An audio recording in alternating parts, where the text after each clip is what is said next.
नारायणपुर जिला मुख्यालय से 5 से 7 किलोमीटर की दूरी पर शिक्षा व्यवस्था किस प्रकार से जिले में संचालित हो रही है, इसका वीडियो हमने अपने चैनल के माध्यम से अंदरूनी क्षेत्रों के बारे में कई बार दिखाया और बताया। आज जिला मुख्यालय से लगे हुए गांव की क्या स्थिति है, वहां पे किस प्रकार से शिक्षा व्यवस्था को दुरुस्त किया जा रहा है, कहां तक शिक्षा व्यवस्था के लिए काम किया जा रहा है, उस पर बातचीत करेंगे। नमस्कार, मैं रोशन ठाकुर हूं और आप जोहार बस्तर देख रहे हैं।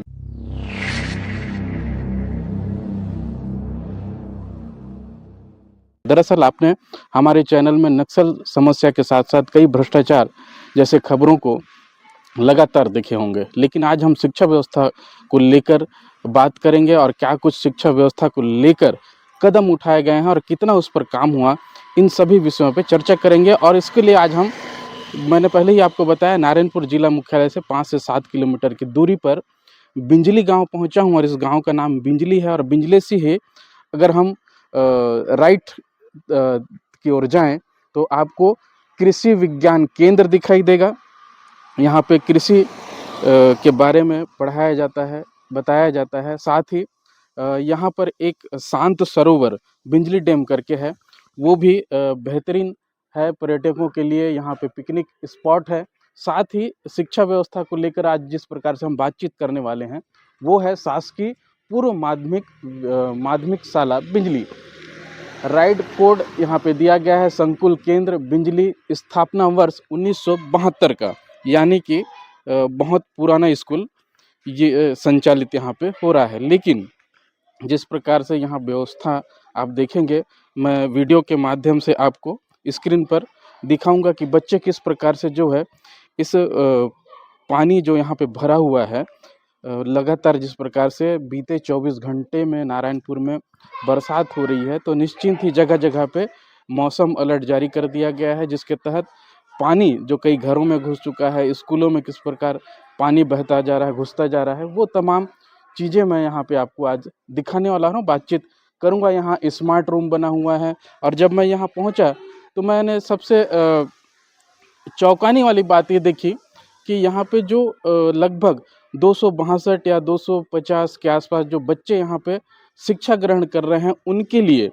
बालक और बालिकाओं के लिए लगभग 9 से 10 शौचालय बनाए गए हैं। 9 से 10 शौचालय में सिर्फ एक ही शौचालय जो है यहाँ पे संचालित हो रहा है। अब उसका कारण क्या है, क्यों इतने सारे शौचालय यहाँ पे बनाए गए, क्या बातें होंगी या किसी प्रकार के भ्रष्टाचार को यहाँ पे उजागर किया होगा। साथ ही आप जिस प्रकार देखेंगे कि अबूझमाड़ जैसे इलाकों में जो पोटा केबिन निर्माण किया जाता है, जिस प्रकार से बांस की एक चटाई होती है उसके द्वारा पूरा रूम तैयार किया जाता है, उसी प्रकार यहाँ भी तैयार किया गया है। और उसे संचालित करते हुए मेरे ख्याल से अभी तक संचालित नहीं हुआ है, लेकिन बताया जा रहा है कि उसे पूर्ण हुए, उसको बनाए गए लगभग 3 से 4 साल होने जा रहे हैं। अभी तक उसका उद्घाटन भी नहीं हुआ है और वो पूरी तरीके से जर्जर अवस्था में है। सबसे पहले अब हम क्लासरूम की ओर बढ़ेंगे। सर नमस्ते। जी सर नमस्कार। क्या मैं अंदर आ सकता हूँ सर? बिल्कुल सर, आइए सर। कोई परेशानी तो नहीं सर, ऐसा कुछ नहीं। ठीक है। माफ़ी चाहूँगा बच्चों आप लोगों को, आपको पढ़ाई के बीच में मैं ठीक है, पढ़ाई के बीच में आप लोगों को थोड़ा सा डिस्टर्ब करूँगा, इसके लिए मुझे माफ़ करना। लेकिन मैं कोशिश कर रहा हूँ कि मेरे चैनल के माध्यम से शिक्षा व्यवस्था नारायणपुर और हमारे अबूझमाड़ में अच्छे से हो, इसके लिए मैं आज आप लोगों की स्कूल तक पहुंचा हूं। अगर कोई समस्या होगी तो आप हमारे चैनल के माध्यम से ज़रूर आपके प्रशासन, जिला प्रशासन के पास बताने का प्रयास करेंगे। सर जिस प्रकार से यहाँ कुछ समस्या मैं जब आया तो पता चला, तो आप अगर अपने ही तरफ से बताएं तो शायद ज़्यादा बेहतर होगा। क्या कुछ समस्याएं आप यहाँ देख रहे होंगे, क्या समस्याएं अभी वर्तमान में आपको लग रहा है? अच्छा, किस संबंध में सर? जैसे स्कूल में हमारी समस्या है सर, बच्चों की आने जाने की रास्ते में जो है जिस तरह से पानी की भराव हो जाती है, भराव होने के उपरांत जो है हमारे बच्चों को चलने फिरने में दिक्कत होती है, यही है। और एक तरह से हमारे और कहें तो पेड़, सूखी पेड़ हैं, पेड़ का गिराव हो जाती है, बच्चे रहते हैं तब तो गिर जाते हैं, तो ऐसी बात नहीं हो जाती। लेकिन प्रकार से मैं देख रहा था सर, गांव का नाम बिजली तो है, जी जी बिजली, लेकिन जी यहाँ बिजली व्यवस्था ठीक से नहीं होता नहीं है सर, अभी ऐसा। भी तत्काल है, तो बच्चे भी बता सकते हैं सर इस बीच में, जी है ना, कि बिजलियाँ जो हैं हमेशा उपलब्ध नहीं हो पाती हैं, कभी न कभी समस्याएं हमारे बीच में आती ही रहती हैं सर। जी। जी, आप लगभग कितने साल से यहाँ मैं शिक्षा? यहाँ 10 साल हो गए 10 सर, साल हो 11-12 गए। साल हो गए। सभी बच्चे लोकल हैं या अदर गांव से? नहीं, बाहर हैं सर, यहाँ बाहर। क्योंकि आश्रम व्यवस्था है, 100 सीटर आश्रम व्यवस्था है, अच्छा। इस वजह से इनका कन्या बच्चों का आश्रम। कन्या आश्रम के रूप अच्छा। में जी। तो लगभग बालिका कितने होंगे और बालक कितने होंगे? आश्रम में तो लगभग 100 सीटर हैं सर, वहाँ बच्चियाँ जो हैं। अच्छा, बच्चे जी, हैं। बालक का तो उपलब्ध नहीं है आश्रम। अच्छा। जी, तो बच्चों का जैसे पोषण आहार होता है, जी। वो किस प्रकार से यहाँ पे? पोषण आहार मेरे ख्याल से अच्छे हैं सर मेरे स्कूल का तो। अच्छा। हाँ, अन्य स्कूलों की अपेक्षा मेरे यहाँ बच्चों के भोजन अच्छी प्राप्त होती है, अच्छी क्योंकि बनती मैं है। अबुझ माठ जैसे जी। इलाकों का जो रिपोर्टिंग करता जी, हूँ, जी। तो वहाँ देखता हूँ जी। मेनू चार्ट तो कुछ अलग रहता है, जी, जी। लेकिन बच्चों को कुछ और दिया जाता है। नहीं, वैसा नहीं, स्थिति तो यहाँ यहाँ ऐसा नहीं? स्थिति नहीं है सर। सभी तरह से अच्छे मिलते हैं, और हमसे अगर और टीचर तो हम बताएँगे ही, लेकिन आप उनसे और बच्चों से और कंसल्ट करेंगे तो ज़्यादा अच्छा हो जाएगा सर। उनसे एक बात किस तरह और से? है सर कि जी। जिला मुख्यालय से लगा हुआ ये स्कूल है और जी। बहुत पुराना स्कूल है। जी, जी। ऐसे में इस स्कूल की स्थिति आज जर्जर अवस्था में है। यहाँ पे कुछ भ्रष्टाचार भी लगातार हो रहा है, ऐसा मेरे को दिख रहा है यहाँ पे। मैं इसका साक्ष्य प्रमाण नहीं कर रहा हूँ, जी, जी। मुझे दिख रहा है, वही मैं बात कर रहा हूँ। तो आपको क्या लग रहा है कितने सारे शौचालयों का निर्माण करना, एक अब अस्थायी रूप से जो चटाई वाला, उसका आप क्या नाम देते हैं? क्या बोलते हैं उसको? अब हम लोग तो उसको इसी तरह से कहना चाहिए, एक तरह से बना दिया गया है। जिसका उद्घाटन भी नहीं हुआ वो है। उद्घाटन भी नहीं हुआ है सर इस तरह से, उसका है वीडियो ना? मैं दिखाऊँगा आपको। जी, जी, जी। जी। तो वो क्यों बनाया गया, क्या कारण था? क्योंकि जबकि इतने सारे यहाँ बिल्डिंग हैं और जी। वर्तमान में निर्माण भी हो रहे हैं और बिल्डिंग, वो फिर उसे बनाने का और अलग से? अब उसकी औचित्य तो नहीं है सर, बना तो रहे नए-नए, अभी भी पुनः अभी नया बनाया, उसमें भी पानी पूरा तरह से रिस रहा है। तुरंत अभी बनाया गया है। आपका चुनाव की प्रक्रिया के दौरान हमारी बच्चियों का बाथरूम भी बनाया गया था, उसमें भी पानी का रिसाव होता है, तुरंत। सर, और जिस प्रकार से बिल्डिंग में बिल्डिंग जो भी आप सीपेज देखिएगा, हो रहा है, सीपेज हो रहा है। यहाँ पे तार पूरे बिल्डिंगों में बिछाए गए हैं लाइट सुविधा के जी। लिए। कहीं अगर सीपेज की वजह से करंट होता है, क्योंकि यहाँ फर्नीचर जो है आधे लोहे हैं, आधे प्लाई हैं। जी, जी। ऐसे में अगर करंट वरेंट ये होता है तो क्या? अब क्योंकि इसके सीपेज लिए इतने पहले ज़्यादा हैं। तो यहाँ के गाँव के प्रमुख लोगों को भी इत्तला किया गया है सर, करने के लिए, और अधिकारी भी आते हैं, उनके सामने भी कुछ बातें हमारे प्रधान पाठक के माध्यम से बताए गए थे, और उसके बाद कार्यवाही अभी तक की कोई देखने को ऐसा कुछ मिल नहीं पा रहा है। नहीं पर जी, क्या नाम बताया सर अपना? मेरा देव सिंह बघेल। देव सिंह बघेल सर। जी सर। सर, अगर आपको अगर थोड़ा समय हो या डिस्टर्ब ना करूं, तो क्या थोड़ा सा अपन एक चक्कर ऐसा लगा सकते हैं? क्या बच्चों के साथ? नहीं, नहीं, आपके साथ कुछ अच्छा। बातें करते हुए, कुछ जानकारी मुझे जहाँ समझ में नहीं आएगा वहाँ आपसे पूछ लूँ। तो क्लास में के साथ मैडम बैठी हैं, इसलिए मुझे- अगर आप चलते तो ज़्यादा अच्छा रहता, क्योंकि मैं जेंट्स हूँ और मैडम से सवाल करूँ तो ठीक नहीं लगेगा। आवश्यकता बनती है सर, आप कहीं भी जा करके जेंट्स से नहीं, कुछ जिससे भी करना दायरे में रह के अगर काम करो तो ज़्यादा ठीक रहता है। ठीक है सर, आप अपना काम कीजिए। कुछ होगा तो मैं आपसे और जानकारी लूँगा। लेकिन मैं इस वीडियो को तैयार करने का कारण ये था, यहाँ तक पहुँच के आप तक ये वीडियो पहुँचाने का कारण ये है कि ये हमारे नारायणपुर जिला मुख्यालय से लगा हुआ गाँव है। पंचायत का है, बिजली पंचायत आता है, और यहाँ का जो दशहरा कार्यक्रम होता है काफ़ी भव्य तरीके से होता है, और इसको देखने के लिए काफ़ी भीड़ एकत्रित होती है। बताया जाता है कि जो सामने में ही रावण वध होता है, जहाँ पे दशहरा का कार्यक्रम होता है।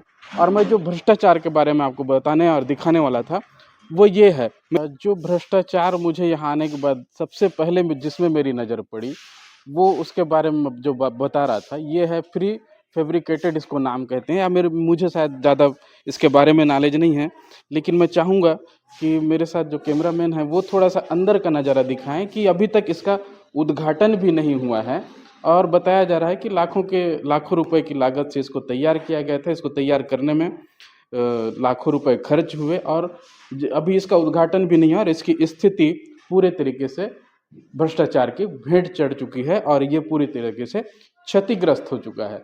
ऐसे में शिक्षा व्यवस्था के द्वारा इतनी लागत से खर्चा करना, जिले से लगा हुआ ये गांव है, यहाँ पे अधिकारी नहीं पहुँचते ऐसा बात ही नहीं होगा, यहाँ पहुँचते होंगे, कई नेताएं यहाँ पहुँचते होंगे, उनकी नज़र में ये भ्रष्टाचार आखिर क्यों नहीं दिख रहा है?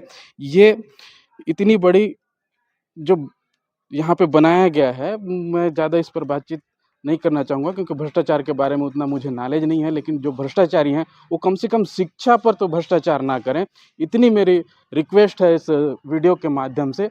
ये एक शौचालय आप देख रहे होंगे, ऐसे शौचालय यहाँ पे 9 से 10 आपको दिखाई देंगे। और यहाँ पे एक प्राइमरी कन्या आश्रम भी संचालित होता है और प्राइमरी स्कूल भी है।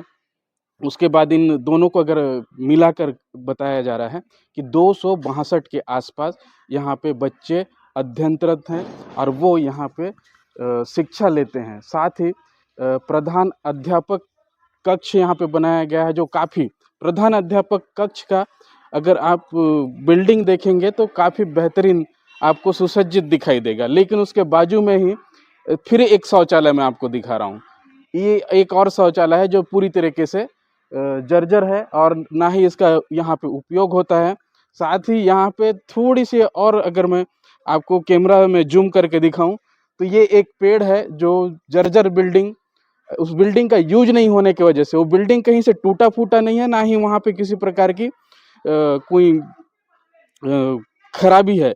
वो बिल्डिंग यूज नहीं होने की वजह से जर्जर अवस्था में हो गई है। और उसके बाद उस बिल्डिंग में जो है एक पेड़ गिरा है, वो पेड़ भी बिजली के तारों से, हाई वोल्टेज तार, आप सोचिए स्कूल है और स्कूल में हाई वोल्टेज तार उसके ऊपर से गया है और उसमें पेड़ गिरा है स्कूल का, और वो पेड़ उस तार में टच हो रहा है और टच होने की वजह से इस पेड़ में करंट होने की भी संभावना बनी होगी। हालांकि छूने से ही पता चलेगा कि उसमें करंट है या नहीं।